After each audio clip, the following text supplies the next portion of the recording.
David was a young shepherd boy, the youngest of 8 brothers, living in Bethlehem.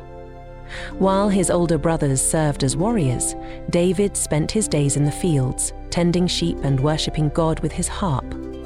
Though overlooked by his family, David's heart was fully devoted to God. One day, the prophet Samuel was sent by God to anoint the next king of Israel.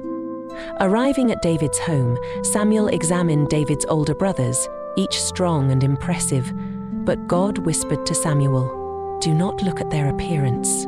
I look at the heart." When David was called in from the fields, God told Samuel, "This is the one."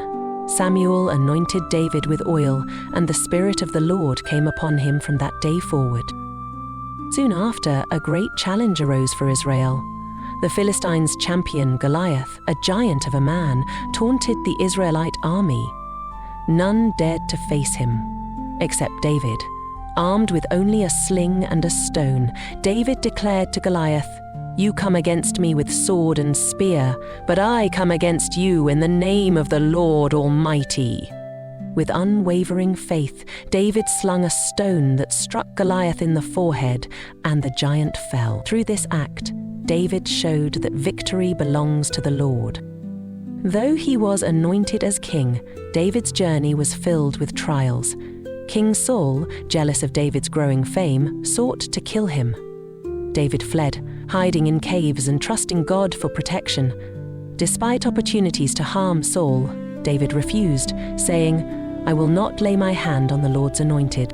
In time, Saul died in battle, and David became king of Israel.